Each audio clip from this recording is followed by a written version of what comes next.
ভোগান্তিতে পড়েছিলাম। এদেশের বিচার ব্যবস্থা, আইন কখনোই সাধারণ মানুষ পায় নাই।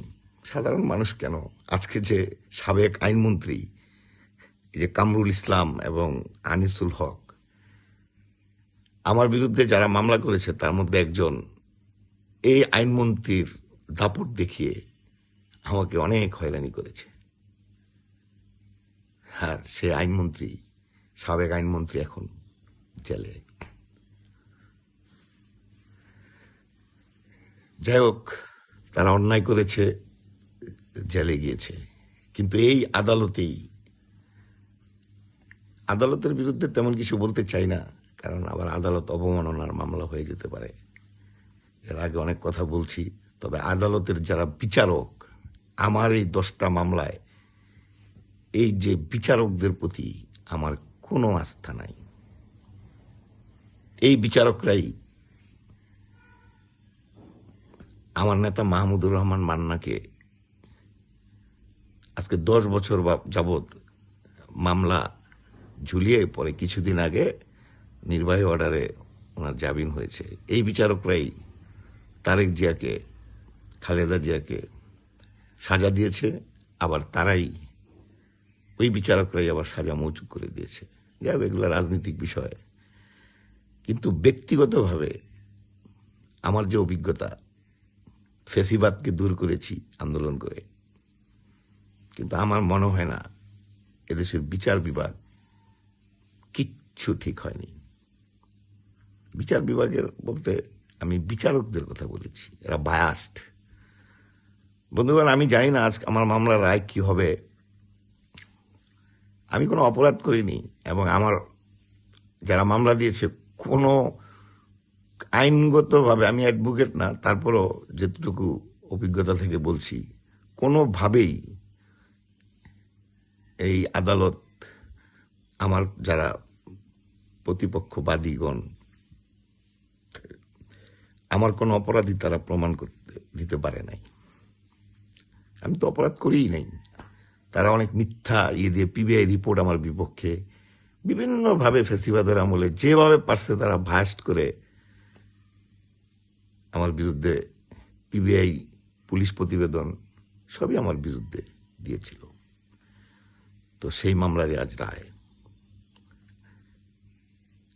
তো আজ আমাকে সবাই, আমার উকিল বলছে যে 99% আমার খালাস হয়ে যাবে, 1% সম্ভাবনা। তো তারপর আমার এদেশের বিচার ব্যবস্থার উপর আস্থা নেই, কারণ যেরকম হয়রানি, মিথ্যা। আমি আপনাদের শুধু আমার সংক্ষেপে ঘটনা, আমাকে যে ফাঁসিয়েছিল 300 টাকার জুডিশিয়াল স্ট্যাম্পে সুপার এডিট করে আমার সিগনেচার কপি এডিট করে তারা একটা চুক্তি করেছে। আমি তাদের কাছে কোম্পানির শেয়ার নাকি বিক্রি করে 30 লক্ষ টাকা নিয়েছি। এ নিয়ে পুলিশ, পিবিআই আমার বিরুদ্ধে রিপোর্ট দিয়েছে। পরে এটা সিআইডিতে গিয়েছে আবার আমার। তো আমার কপাল ভালো, সিআইডিতে ওই ডিটটা মেশিন পরীক্ষা করছে, মেশিন দেয়া, মানুষ করে নাই। তো যাই হোক, সিআইডির রিপোর্টটা আমার পক্ষে এসেছিল, যার জন্য ওরা 3 জন আমার বিরুদ্ধে বিভিন্ন মামলা, মানে ওরাই বাদী, ওরাই সাক্ষী হয়ে বিভিন্নভাবে অনেক মামলা করেছে। তো মোটামুটি সবগুলো মামলাই 5 তারিখ ফ্যাসিবাদ বিদায় হওয়ার পরে এ পর্যন্ত কয়েকটা মামলার রায়ে আমি খালাস পেয়েছি। এর মধ্যে একটা মামলা যেটা থানায়, বাড্ডা থানায় হয়েছিল, সেখানে আমাকে খালাস দিয়েছে এবং পরবর্তীতে সিআইডি যেহেতু ওই ডিটটা জাল বলছে, তো মিথ্যা মামলা দেওয়ার কারণে তখনকার বাড্ডা থানার ওসি যে কোনো ভাবেই হোক এই সিআইডি রিপোর্ট পাওয়ার পর তো 211, অর্থাৎ মিথ্যা মামলা করলে বাদীর বিরুদ্ধে 211 রাষ্ট্রবাদী হয়ে একটা তাদের বিরুদ্ধে আইনি পদক্ষেপ নেওয়ার জন্য আদালতের কাছে একটা রিপোর্ট দিয়েছে।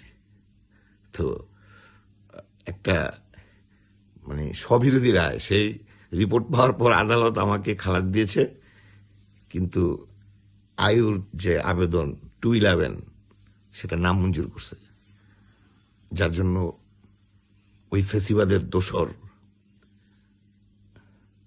মাপ পেয়ে যায়। যেটা শুনেছি, ও টাকা দিয়ে এবং ওর উপরের লোকজন দিয়ে, ক্ষমতা দিয়ে ও এটা ভাস্ট করেছে। আর আমি তো নিজের অভিজ্ঞতা, আদালতের প্রত্যেকটা টাকার খেলা, উকিলদের কোনো কাজ নাই। উকিল নাম ধরতে হয় কন্ট্রাক্টকে জামিন, টাকা দিলে জামিন, টাকা না দিলে ভিতরে যাও। আর যদি উপরের কোনো পাওয়ার থাকে, পাওয়ার তো এই হচ্ছে বিচার কার্যপ্রণালী, এগুলার কোনো কিছুই আদালতে নাই, আমি ব্যক্তিগতভাবে দেখি নাই। এটা আমাদের আইন বিচার মূল ব্যাপার হচ্ছে এখানে বিচারকদের প্রতি, এই যে যারা সিএমএম কোর্টে আছে বিশেষ করে, এইসব একটা বিচারক আমি পাইলাম না যে এরা কোনো বিচার ঠিক মতো করে। মানে আমার ব্যক্তিগতভাবে কোনো আস্থা নেই। যাক, এখন ফেসিবাদ বিদায় হয়েছে, তো আমার এই মামলার রায় দিন আজকে হয়তো আমার সাজা হতে পারে, কারণ আমার এই বিচারকদের প্রতি কোনো আস্থা নাই। আর আমি কোনো আমার আজকে ভিডিওটা করার একটা কারণ, আমি নাম প্রকাশ করব না, আমার উকিল